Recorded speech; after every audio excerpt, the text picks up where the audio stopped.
이후에 지난 시기 동안 사회적 참사를 대처하는 충청북도와 청주시 그리고 그 정부의 일관된 가해 행위, 2차 가해 행위와 모멸 행위에 대해서 좀 말씀을 드리고자 합니다.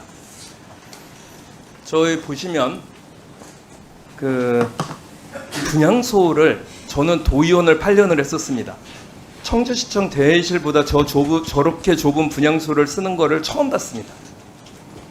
우리는 늘 분향소를 만들면 대회의실에 통상적으로 했지 저런 식으로 저렇게 했어요. 그리고 현수막 문구에 보시면 사고 사망자로 해서 항의를 했습니다. 가서 내가.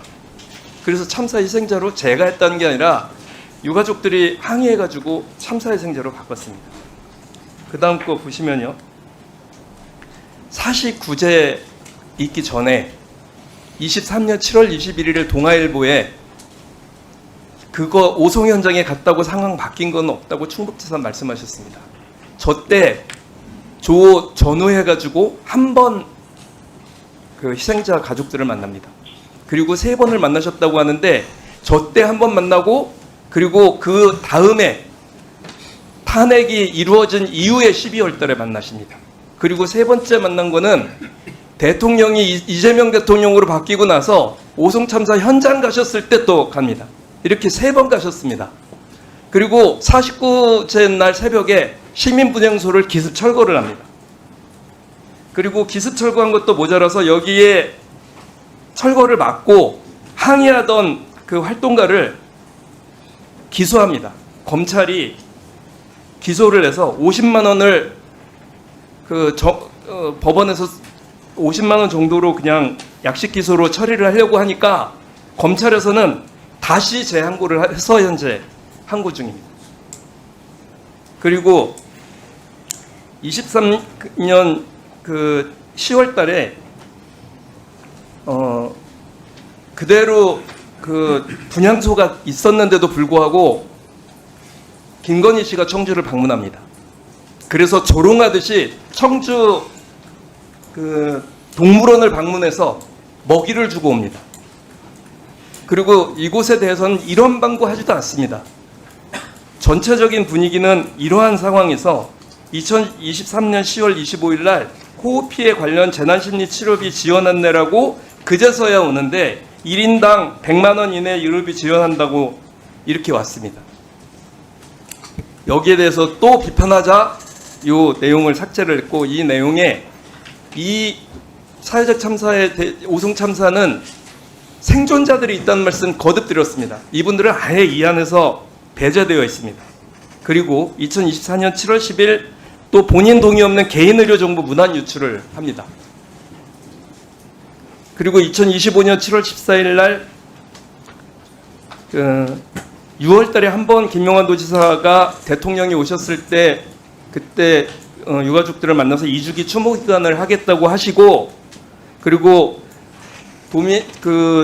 공무원들에게 전부 리본을 달게 하고 그리고 본인은 술자리 추모 기간에 술자리를 청주시장이나 시의원들과 함께 술자리를 갔습니다. 그리고 궁평 이지하차도 오송 참사 희생자 기억의 길에 추모 현판을 혐오시설이라고 저런 현수막이 붙습니다. 그리고 이후에 오송 참사 추모비는 도의 예산 전액을 삭감을 합니다. 피해자들의 의회 출입도 막습니다. 그리고 지난 9월 10일 날 기관보고 때 김용환 도지사는 정치 탄압이다. 목이라도 매야 하냐. 기소하라. 이런 식으로 도민들을 분노케 하고 참사 피해자분들에 대한 2차 가해를 계속적으로 하십니다. 이게 도대체 말이 됩니까? 저는 사회적 참사에 정부는 없었고 참사 이후 충북도와 청주시의 이 미온적인 대처에 대해서 분노합니다. 기억을 혐오로 만들고 있습니다. 희생자에게 마치 죄인처럼 일관되게 대우했고 살아남은 사람들에게도 수모와 고통을 안겼습니다. 이래서는 안 된다고 생각하고 이런 말은 제가 한 게 아닙니다. 그날 살아오셨었던 그 참사 현장에서 살아나오셨던 분 앞으로 좀 잠깐 좀 시간 좀 멈춰주십시오. 생존자협의회 대표님 나와주세요. 나오시면 안 되나요? 마이크를 좀 전달해 주시면. 네, 마이크를 좀 쓴 것에 마스크를 좀 쓴 것에 대해서 양해를 부탁드리겠습니다. 지금 제가 말씀드린 이런 부분들에 대해서 분노를 많이 하셨을 텐데 이에 대해서 말씀을 좀 해주셨으면 좋겠습니다. 네, 참사가 일어난 원인은 우선 지금 진상규명 밝히고 있으니 그걸 차치하고 나서라도 저희가 참사 이후에 느낀 굉장히 많은 불합리한 점들과 지자체들의 만행, 그리고 저희들이 받은 2차 가해들이 너무나 많습니다. 저번에도 잠시 말씀은 드렸지만 저희 생존자들이 받은 2차 가해는 간단하게 말씀드리면 너희들은 살았으니까 앞으로도 알아서 살아라 라는 계속된 일관된 태도였습니다. 구체적으로 몇 가지 설명을 드리면 참사가 바로 나고 나서 버스 생존자, 유일한 버스 생존자가 구급차에 탔습니다. 근데 물론 공무원일 것 같습니다만 도청에서 왔든 시청에서 왔든 여러 번 계속 구급차 문을 열어보고 왜 혼자 살아서 나왔어요? 인적 사항을 계속 적어가면서 그런 질문들을 계속해서 결국 그 생존자는 울음을 터뜨리게 됩니다. 저에게도 저는 그때 당시 동승자 형과 친한 동승자 형과 같이 출근길을 가다가 이제 저 혼자 빠져나오게 됐는데요. 저에게도 여러 번 동승자에 대해서 물어보기도 하고 인적 사항을 적어왔습니다. 시작부터가 그랬습니다. 그리고 그 다음에 정말 중요한 재난 참사가 일어나면은 가장 먼저 해야 될 게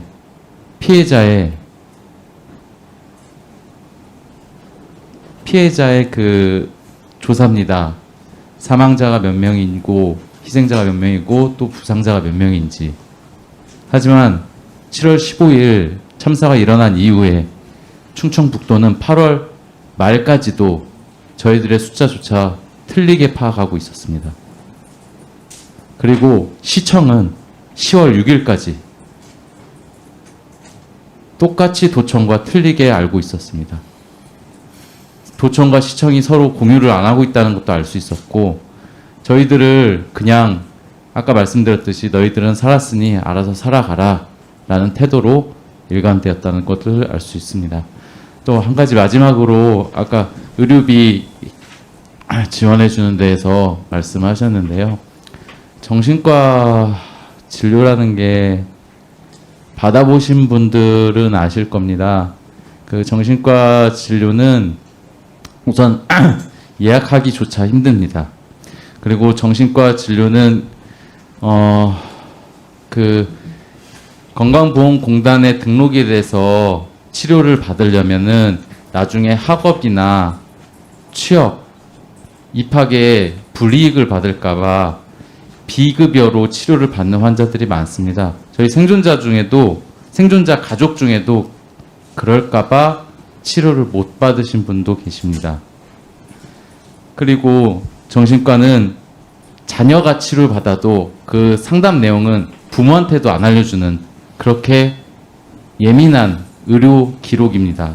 개인 의료 정보입니다. 하지만 지자체는 의료비를 지원해 준다는 명목 하에 무단으로 계속 그 정보를 가져갔습니다. 그것을 작년 7월 달에 인지하게 됐고 저는 그 이후에 사비로 계속 치료를 받고 있습니다. 유가족 중에 일부는 사비로 치료받고 일부는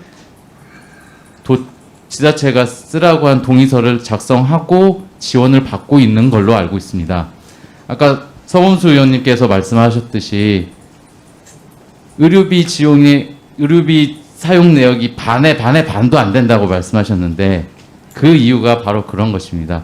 지원을 해준다고 했는데 그 지원이 정말 행정 편의의 공급자 중심의 그런 지원이었습니다.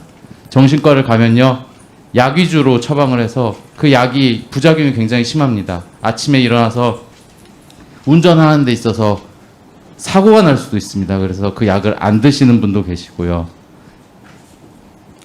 그래서 그 정신과 치료가 너무 안 맞으니까 유가족분들과 생존자분들이 다른 방법들을 조금 요구하는 게 사설 상담 이런 것들입니다.